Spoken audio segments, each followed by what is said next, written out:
Em nosso estudo de hoje, é a lição 17 do livro Canais da Vida e tem por título Coxos e Estropiados. Em matéria de auxílio aos que te reclamam à luz da fraternidade, não te deixes guiar pelas aparências. Não julgues o mordomo de ouro terrestre por afortunado detentor da riqueza. Muitas vezes, sobre anotações e fichas bancárias, é um trabalhador desesperado, vergando ao peso de inquietantes compromissos, quando não seja triste e sedento de paz entre as grades da sovinice. Não suponhas o homem representativo da vida pública como sendo o guardião da felicidade. Em muitas ocasiões, embora ostente o bastão do poder, não passa de infortunada vítima de amargas provas a lhe roubarem o contentamento e a segurança. Não consideres a mulher exteriormente enfeitada por joias de alto preço por veículo de maldade e perturbação. Quase sempre no imo da própria alma sente-se asfixiada por chagas dolorosas de amargura e desencanto que lhe aniquilam as melhores aspirações. Não creias que o artista da inteligência, admirável pelos valores intelectuais com que assombra a mente popular, seja sempre o instigador da devassidão.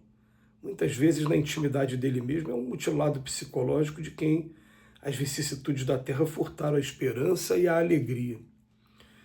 Coxos e estropiados não se encontram simplesmente nos desvãos da indigência. Respiram com mais frequência, segundo o símbolo evangélico, nas grandes e eluzidas assembleias do mundo, onde se discutem as mais pesadas responsabilidades humanas. Jesus, quando nos pediu atenção para com os irmãos infelizes, incluiu igualmente os nossos companheiros que conduzem consigo a bolsa recheada com aflitivos desenganos na vida íntima. Fujamos ao exibicionismo dos elogios mútuos e das vazias competições, em que medimos nossas forças com os próprios afeiçoados em torneios inúteis de vaidade e ilusão.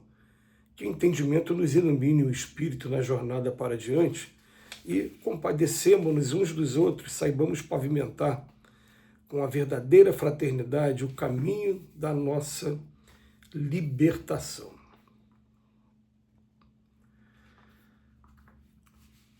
Essa lição de hoje é uma lição que sempre ela mexe bastante com a gente, mas eu me lembro que quando a gente teve a oportunidade de estudar o livro Jesus no Lar, de Neio Lúcio Espírito, que escreveu através da psicografia de Chico Xavier, ele tem uma lição que é o revolucionário inconformado, rebelde, eu não vou lembrar agora qual é o título da lição, mas é alguma coisa de revolucionário.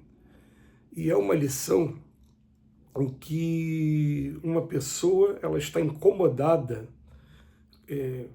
com um rei, e esse rei, aqui no Brasil a gente não tem rei, que a gente não vive uma monarquia, a gente vive uma república, a gente muda o nome, a gente bota aí as pessoas que estão ocupando cargos eletivos de poder, seja na esfera municipal, na esfera estadual ou distrital, do Distrito Federal ou da União. A gente substitui esse nome. E tinha uma pessoa que trabalhava com ele que não gostava daquela pessoa e queria promover a substituição daquela pessoa. E aí o anjo da guarda faz uma proposta para ele. Fala, eu vou deixar você tirar aquela pessoa do poder, mas com uma condição. Durante um período, e não me lembro agora na lição qual é o período, vamos botar assim, durante um período de 1 ano, por exemplo, você vai ser um funcionário que vai trabalhar diretamente com ele e vai tentar fazer de tudo para ajudar aquela pessoa.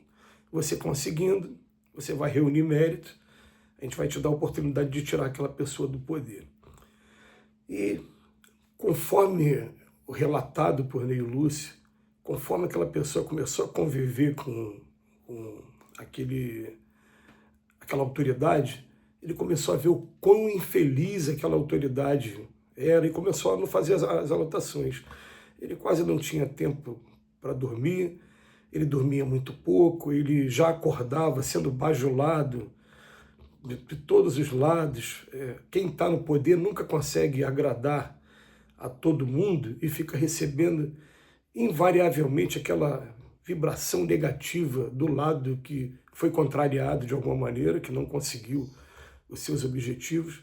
Ele quase não tinha tempo para a família e para os filhos, ele arruinava a sua saúde tendo que participar de coquetéis, de eventos em que o meio político, o meio da autoridade exige que você participe com uma certa regularidade para você estar sempre em dia com quem são os personagens da atualidade.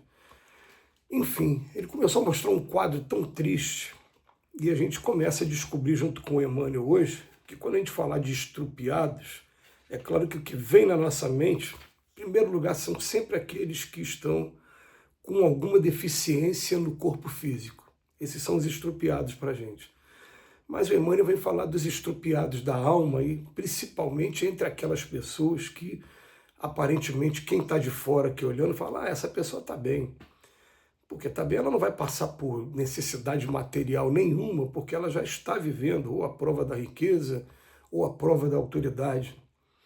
E o Emmanuel vem fazer hoje o quê? Vem mostrar para a gente, convidar a gente para a gente fazer algumas reflexões.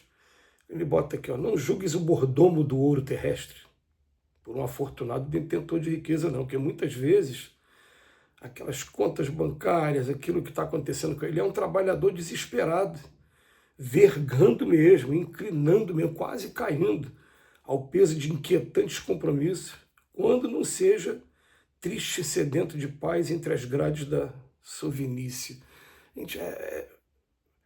gente tem que botar uma coisa na cabeça. A gente, enquanto espírito imortal, querendo ou não querendo, todos nós um dia vamos passar pela prova da riqueza. Todos nós, querendo ou não querendo, aí que está. E é claro que a gente, fazendo análise sobre esse tema e observando assim, que a Terra hoje tem 8,5 bilhões de encarnados e que a riqueza do mundo mesmo está concentrada na mão de uma porcentagem muito pequena, é fácil a gente deduzir que a maioria das vezes as provas serão da dificuldade financeira. Tudo bem. Mas a gente há de convir também que as riquezas daqui da Terra, elas, às vezes, prendem a gente de uma maneira. Então é melhor a gente ter mais provas sem ter essa riqueza na mão do que tendo essa riqueza que prende a gente, escraviza e faz a gente sofrer tanto com os excessos de todos os gêneros. Tudo bem. Mas daí a gente começar a entender que a gente aqui na Terra consegue ter comiseração muito grande quando a gente vê a pessoa na penúria, seja da doença ou seja da penúria material mesmo, quando vê um mendigo, um indigente, tudo bem. E muitas das vezes a gente esquece que aquela pessoa que está passando por aquela prova da doença ou da indigência, na encarnação passada, ele estava vivendo a prova dos excessos de todos os gêneros, que fez com que ele agora, nessa encarnação, esteja naquela condição ali. A gente sempre lembra foi marcante, por isso que a gente é repetitivo nesse exemplo, do Divaldo lembrar para a gente que no centro do Rio tem uma rua que tem o nome de um político do século passado, em que esse político está reencarnado e mendigo morando na rua, que hoje tem o nome dele, né, na encarnação passada. Por que ele está na condição de mendigo? Porque foi uma pessoa que desviou muito o recurso público, se comprometeu muito com a coletividade. Aí, o outro exemplo, ele fala o homem representativo da vida pública. Aí embora eu ostente o poder do bastão, não passa de uma infortunada vítima de amargas provas. Aí depois ele vem aquela mulher que sempre está muito bem trajada, e ao mesmo tempo ela pode até também, como normalmente acontece com as pessoas que passam pela prova da riqueza, está vivendo a prova da sensualidade. Então, quase sempre no imo da própria alma sente-se asfixiada por chagas dolorosas de amargura e desencanto. O artista da inteligência, esses exemplos são todos coxos e estrupiados também, que precisam muito de carinho e de atenção e de uma amizade sincera. E aí que está, o nosso desafio é ser amigo de verdade dessas pessoas que estão vivendo pela prova da riqueza ou a prova da autoridade. É disso que eles precisam e muito. E a gente fecha lembrando que Jesus foi amigo de todos, abraçou e curou o filho de um centurião romano, ao mesmo tempo que escolheu Mateus, um cobrador de imposto, como um dos seus discípulos. Que Jesus nos abençoe hoje e sempre.